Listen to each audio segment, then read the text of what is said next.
Salam semangat pagi. Hari ini saya kembali ingin berbagi dengan Anda hal yang saya syukuri. Karena besok malam sudah merupakan hari hanya bagi kami untuk mengikuti perkemahan survival kelas kemajuan yang kami ikuti. Jadi kemarin ketika saya pulang dari pasar pagi-pagi, saya ingat bahwa masih ada barang-barang yang belum saya miliki dari daftar yang sudah diberikan oleh kakak-kakak pembina. Yang paling saya ingat adalah korek api yang bahannya dari kayu yang kalau menyalakannya harus digesekkan di bagian samping korek api itu. Kalau zaman dulu itu banyak ada dijual di mana-mana. Tapi kalau sekarang ini saya rasa sudah sangat sedikit toko yang menjual korek api tersebut. Tapi saya coba, karena saya sudah pernah tanyakan di grup kami, di grup peserta, ada nggak yang sudah beli korek api? Karena korek api ini termasuk di kebutuhan per kelompok. Nah, saya sama suami adalah ketua kelompok.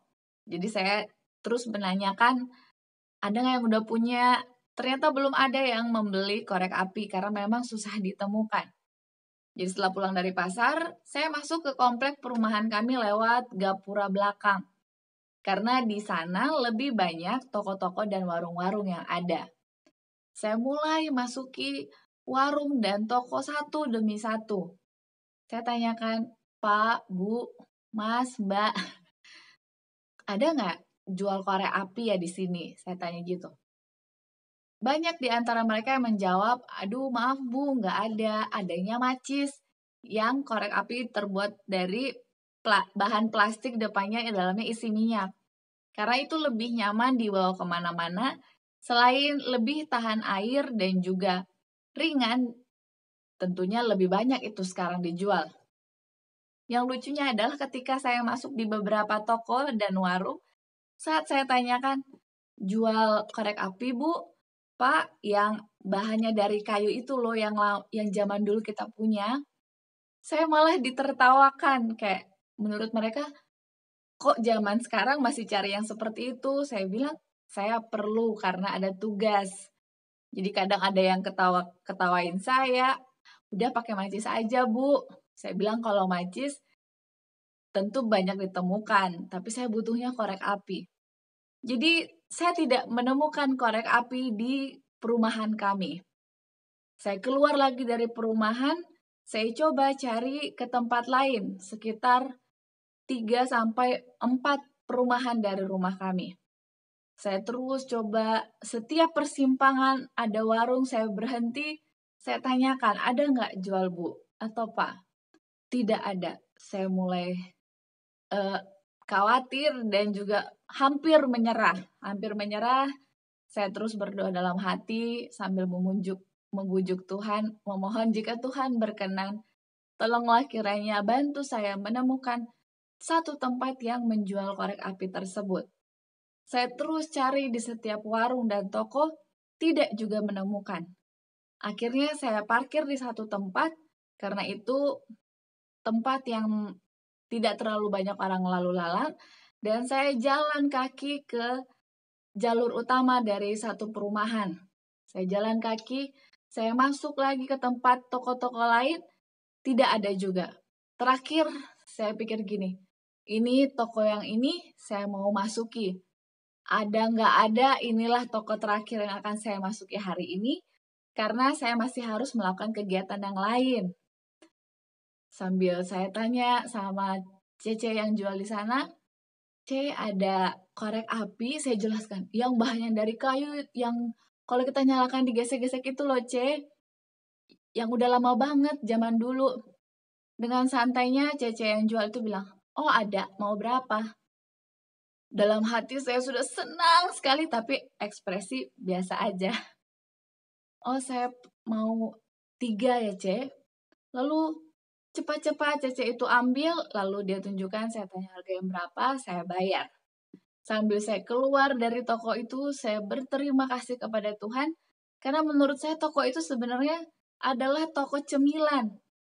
Dan ada beberapa jualan yang lain seperti lampu dan yang lain, tapi saya sedikit ragu apakah ada korek di sana? Memang rencana Tuhan untuk menjawab doa saya di luar dari pemikiran saya. Saya sangat bersyukur akhirnya saya dapat menemukan korek api.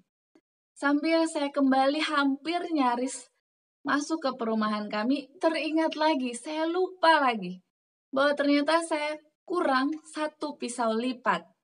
Jadi setiap kelompok perlu ada 2 pisau lipat. Sebenarnya saya dan suami saya sudah beli, jadi masing-masing kami sudah punya 1 di tiap kelompok.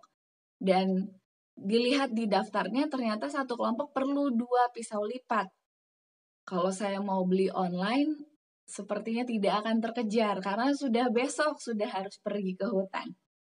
Jadi saya keluar lagi, saya pergi lagi ke tempat yang lain yang jauh dari perumahan kami.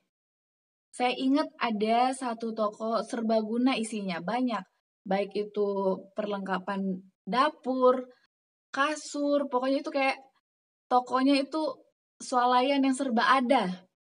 Saya masuk di sana, saya tanya sama petugasnya, ada pisau lipat? Katanya enggak ada. Ya gimana ya, akhirnya saya masuk satu pasar di satu perumahan. Saya mulai cari toko mana ya yang kira-kira ada jual pisau lipat. Lalu saya masuk ke satu toko perlengkapan rumah tangga. Kecil dia tokonya di samping pasar besar di komplek perumahan itu.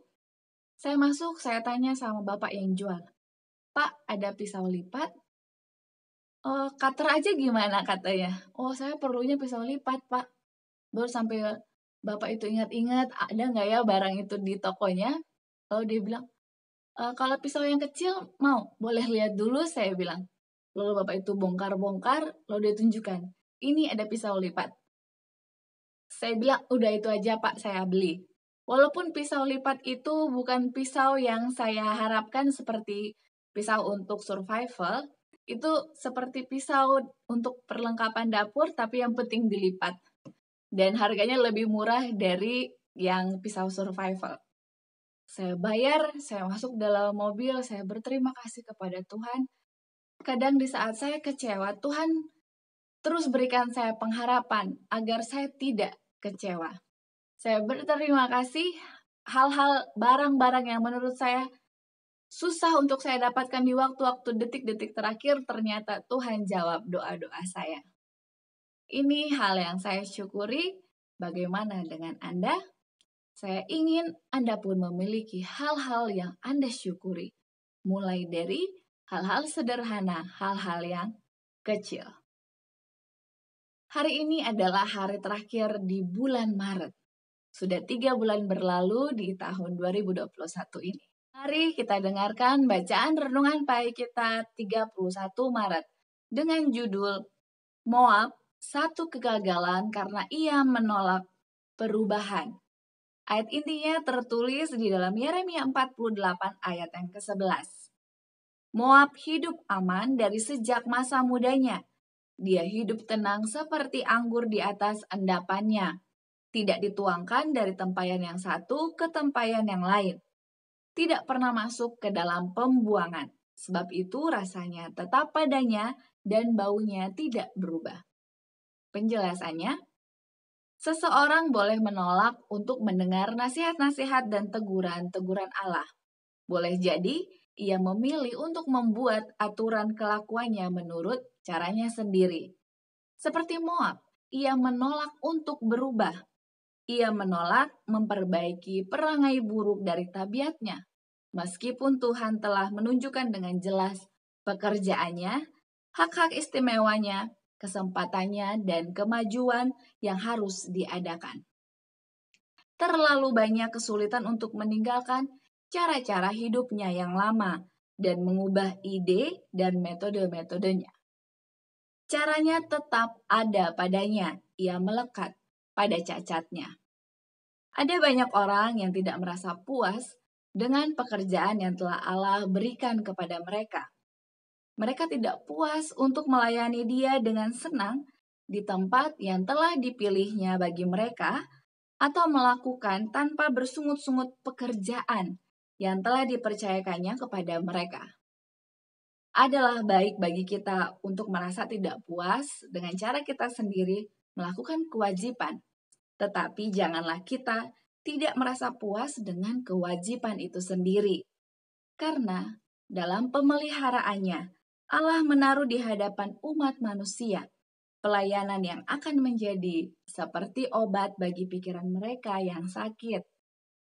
Sebagian orang ditempatkannya di mana disiplin yang kendur dan pemanjaan yang keterlaluan tidak akan menjadi jerat bagi mereka, di mana mereka diajar untuk menghargai nilai waktu dan menggunakannya dengan sebaik-baiknya dan penuh hikmat.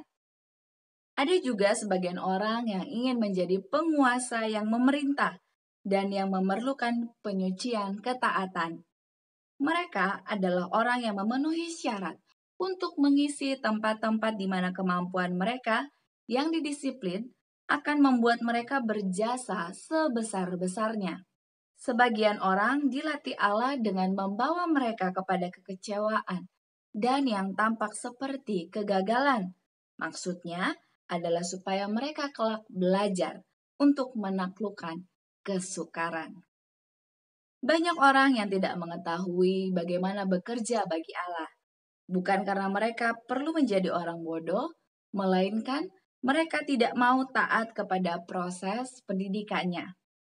Moab disebut sebagai suatu kegagalan karena kata firman itu.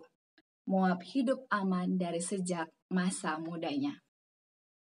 Aplikasi bagi kita hari ini, jika sebelumnya kita masih sempat bersungut-sungut untuk pilihan pelayanan yang telah Tuhan berikan bagi kita, jika sebelumnya kita belum melakukan dengan sepenuh hati tugas dan tanggung jawab kita dalam pelayanan, hari ini mari kita meminta maaf kepada Tuhan dan melakukan perubahan dalam hidup kita agar kita tidak seperti Moab yang disebutkan di renungan pagi kita hari ini. Dan untuk seterusnya, mari kita memohon pertolongan Tuhan agar kita boleh semakin sabar, semakin rendah hati untuk bekerja sama dengan orang lain dalam melaksanakan program pelayanan, dan juga kita dengan lapang dada dan rela hati menerima teguran dan nasihat dari orang lain mengenai tugas tanggung jawab pelayanan kita. Slogan kita awali hari ini dengan renungan pagi.